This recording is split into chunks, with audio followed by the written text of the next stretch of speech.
Hi, my name is Hannah Saber from HI Images. A lot of people have been asking me on the lenses and cameras I use for weddings and events. So this video I'll be showing you all the lenses, what I use from beginning to end, and why I use them. First of all, my main camera I use for weddings and events is the A7S II, while my backup camera is the A7 II.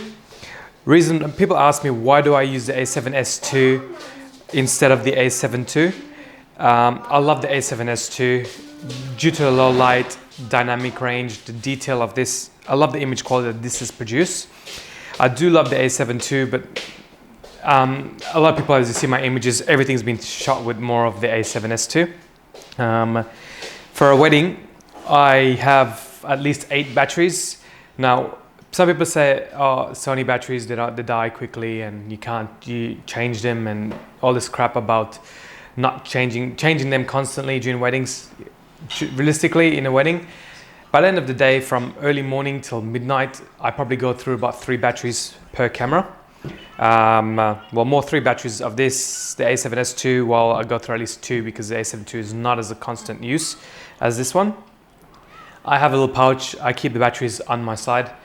To be honest, people say, oh, you're shooting in the church and if something happens, moment happens, the battery died. Realistically, you're not gonna go into a church with 5% battery and shoot. You're gonna automatically change the battery, make sure you have a full battery for the rest of the church because you don't want to miss the event. So it is more of a common sense thing than batteries don't last. But to be honest, for the lightweight of the A7S, battery's never an issue for me. As I said, I have a small pouch, I keep them on my side. I look at the battery, if there's 5% left and I know I'm going to the church, I'm going to change the battery. I'm not going to leave it at 5 or 10% because I want to not worry about changing it.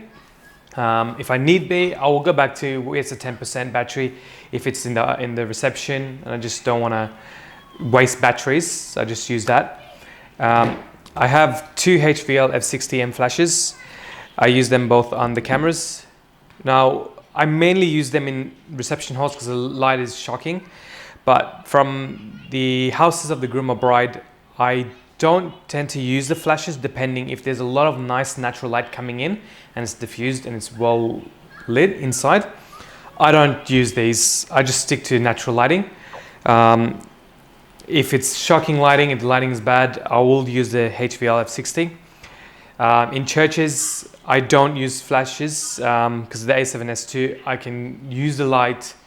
I've been lucky enough to have a lot of nice light coming in the church, but at the same time, a lot of priests don't like the lighting, like flashes. So I don't. Sometimes I do use the flash depending on the lighting and if the priest allows it. But if the priest doesn't allow it, I tend to use a lot of natural light. Which in my favor has been, you get a lot of amazing natural light in the churches when they're hitting the altar, coming onto the bride and the groom. In location shoots, I use a lot of natural light as well. I don't use the flashes. Sometimes if I have a bit of time, I will do a bit of creative shots with high-speed sync for the couples. Reception halls, I do use the flash the whole way through. Obviously the light is bad. At the groom, bride's place, and basically throughout the whole event, the lens that sticks on my A7S II is a 35 f1.4. I'll be posting sample images as well, so you get to see what images I can produce with this combo. Reason being, f1.4, really good in low lighting. It's a great wide angle lens, and you can have a great portrait lens as well. I use this in all my portrait event shoots, wedding shoots. This is the first thing I take with me, and this is the main thing I use. Generally, people say, oh, you can't just shoot a whole wedding with a 35. Yes, you can and you can't, but in saying that, I do have 2 photographers, myself and another worker. So they'll use different lenses to what I use, so we can make sure we can capture different angles and we don't miss a thing.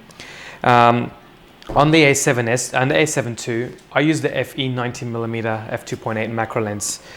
People ask, why don't I get the 85mm as it's a great portrait lens? Yes, it is a great portrait lens. The Batis is a good lens. The G Master f1.4, it's amazing. f1.4, really good for low lighting as well. Church is great for wedding photographers. The reason why I chose the 90mm instead of the Batis before the G Master came out was because it's best of both worlds. You can do macro shots and you can do portraits.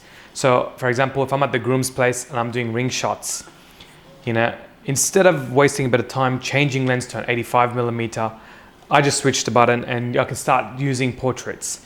So I can, I'll have one lens on me for both things, and I will be able to capture portraits and detail shots if need be at the same time without worrying about changing lenses.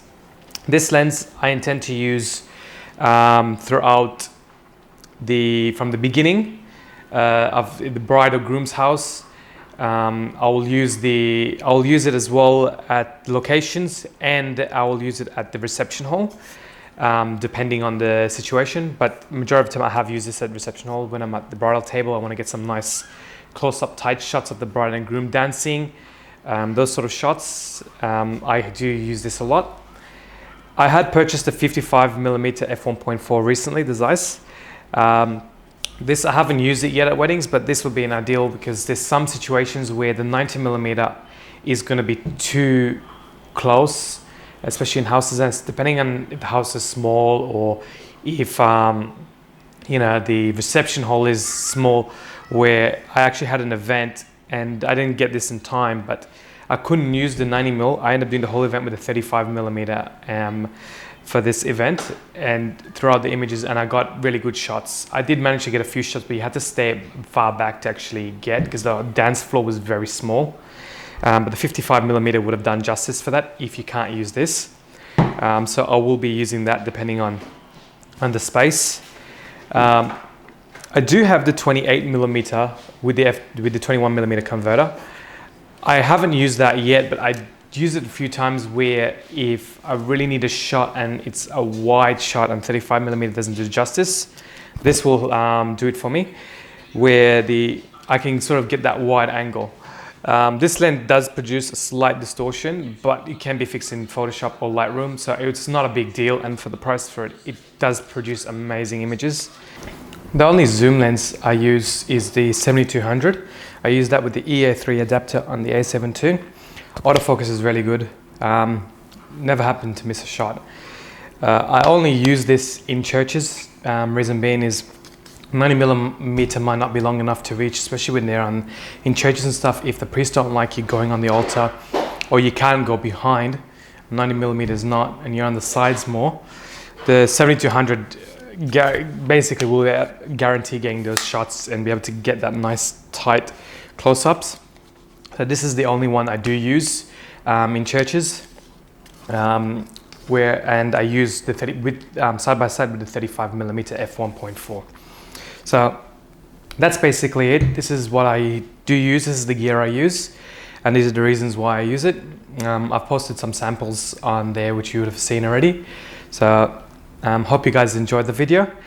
Please don't forget to give it a thumbs up as well, and feel free to leave any comments, ask any questions, share my video and subscribe to my channel, and stay tuned for future projects I'll be working on. See you guys.